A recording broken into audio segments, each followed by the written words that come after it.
Chapter 5, Enlargement of Horizon by Victor Hugo from the book Les Misérables.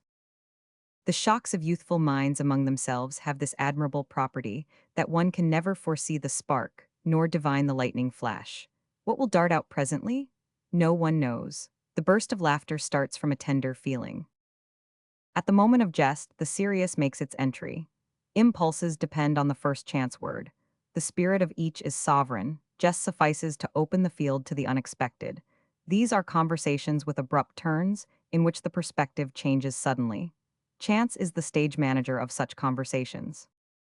A severe thought, starting oddly from a clash of words, suddenly traversed the conflict of quips in which Grantaire, Bahorel, Prouvaire, Bossuet, Comefera, and Courfeyrac were confusedly fencing.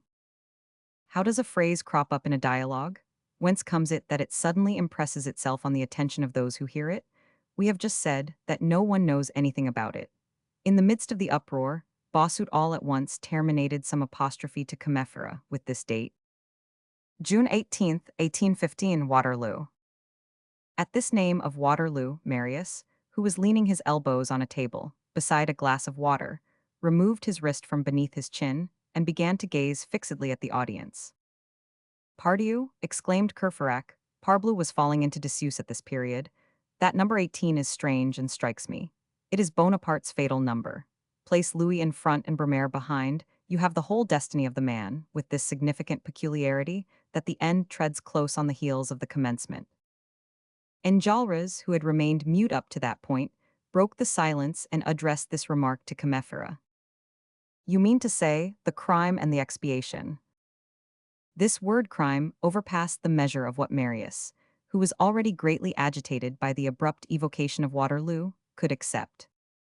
He rose, walked slowly to the map of France spread out on the wall, and at whose base an island was visible in a separate compartment, laid his finger on this compartment and said, Corsica, a little island which has rendered France very great. This was like a breath of icy air. All ceased talking. They felt that something was on the point of occurring. Bahorel, replying to Bossuet, was just assuming an attitude of the torso to which he was addicted. He gave it up to listen. Enjolras, whose blue eye was not fixed on anyone, and who seemed to be gazing at space, replied, without glancing at Marius. France needs no Corsica to be great. France is great because she is France, quia nomina leo. Marius felt no desire to retreat. He turned towards Enjolras, and his voice burst forth with a vibration which came from a quiver of his very being.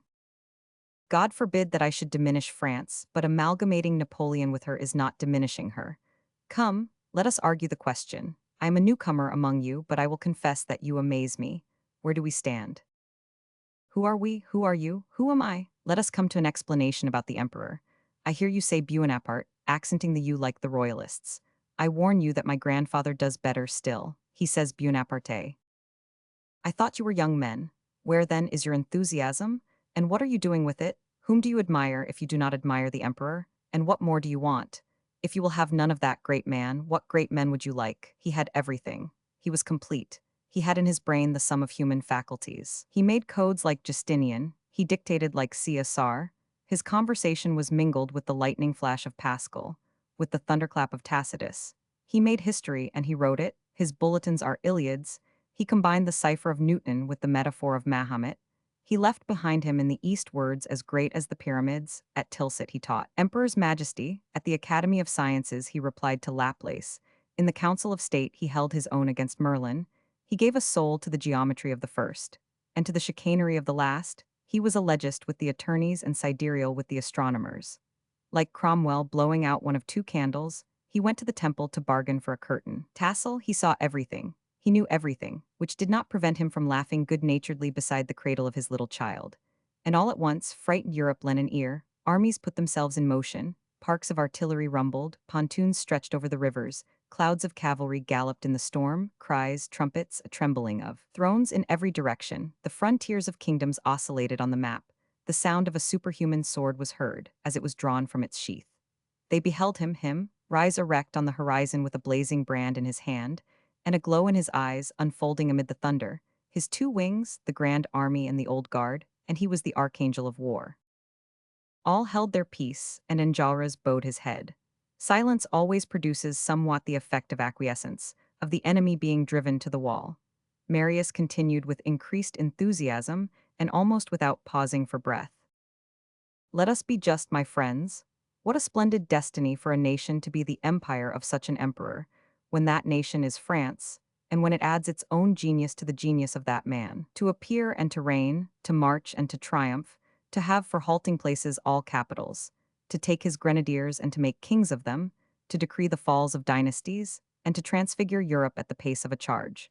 To make you feel that when you threaten you lay your hand on the hilt of the sword of God, to follow in a single man, Hannibal, Caesar, Charlemagne, to be the people of someone who mingles with your dawns the startling announcement of a battle won, to have the cannon of the invalids to rouse you in the morning, to hurl into abysses of light prodigious words which flame forever, Marengo, Arcola, Austerlitz, Jena, Wagram, to cause constellations of victories to flash forth at each instant from the zenith of the centuries, to make the French Empire a pendant to the Roman Empire, to be the great nation and to give birth to the grand army, to make its legions fly forth over all the earth, as a mountain sends out its eagles on all sides to conquer, to dominate, to strike with lightning, to be in Europe a sort of nation gilded through glory, to sound athwart the centuries a trumpet blast of titans, to conquer the world twice, by conquest and by dazzling, that is sublime, and what greater thing is there? To be free, said Comefera. Marius lowered his head in his turn. That cold and simple word had traversed his epic effusion like a blade of steel, and he felt it vanishing within him.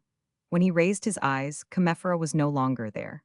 Probably satisfied with his reply to the apotheosis, he had just taken his departure, and all, with the exception of Enjolras, had followed him.